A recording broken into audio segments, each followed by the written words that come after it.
আজকে আমি আপনাদের মাঝে ভ্রমণ পিপাসু লোকদের জন্য কক্সবাজার সম্পর্কে কিছু তথ্য ও মনোমুগ্ধকর কিছু দৃশ্য নিয়ে হাজির হয়েছি।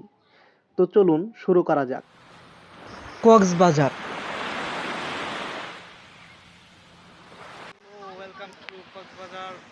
কক্সবাজার বাংলাদেশের দক্ষিণ পূর্বাঞ্চলে অবস্থিত একটি বিখ্যাত পর্যটন শহর। এটি চট্টগ্রাম বিভাগের অন্তর্গত এবং বিশ্বের দীর্ঘতম প্রাকৃতিক বালুকাময় সমুদ্র সৈকতের জন্য পরিচিত। প্রতিদিন হাজার হাজার দেশি বিদেশি পর্যটক এখানে বেড়াতে আসে। কক্সবাজার সমুদ্র সৈকত প্রায় 120 কিলোমিটার দীর্ঘ, যা বিশ্বের দীর্ঘতম অবিচ্ছিন্ন সমুদ্র সৈকত হিসাবে স্বীকৃত। নীল জলরাশি, উঁচু ঢেউ এবং সোনালী বালু কক্সবাজারকে অনন্য করে তুলেছে। কক্সবাজারে শুধু সমুদ্র সৈকত নয়, আরও অনেক দর্শনীয় স্থান রয়েছে, যেমন হিমছড়ি জলপ্রপাত, ইনানি বিচ, রামু বৌদ্ধবিহার, মেরিন ড্রাইভ সড়ক, সেন্ট মার্টিন দ্বীপ। কক্সবাজার সৈকতের সবচেয়ে বড় বৈশিষ্ট্য হলো এর ধারাবাহিকতা, যেখানে আপনি ঘন্টার পর ঘন্টা হাঁটলেও সৈকতের শেষ দেখতে পারবেন না।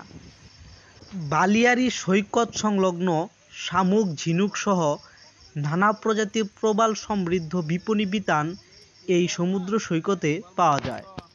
সূর্যাস্তয় ও সূর্যোদয় অপূর্ব এক দৃশ্য।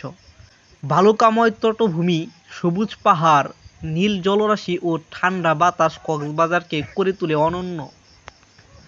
কক্সবাজার শুধু একটি ভ্রমণ গন্তব্য নয়, এটি বাংলাদেশের সৌন্দর্য, সম্ভাবনা ও পর্যটন খাতের বিকাশের এক উজ্জ্বল দৃষ্টান্ত। এর সংরক্ষণ ও যথাযথ ব্যবস্থাপনায় এটি আরও বেশি আন্তর্জাতিক পর্যটক আকর্ষণ করতে সক্ষম হবে। এখানকার সূর্যাস্তের দৃশ্য অত্যন্ত মনোমুগ্ধকর। কক্সবাজারের সূর্যাস্তের দৃশ্য প্রকৃতির এক অনন্য উপহার। প্রতিদিন সন্ধ্যার আগমনে যখন সূর্য ধীরে ধীরে বঙ্গোপসাগরের পানিতে মিলিয়ে যায়, তখন পুরো আকাশ লাল, কমলা ও সোনালি রঙে রাঙিয়ে ওঠে।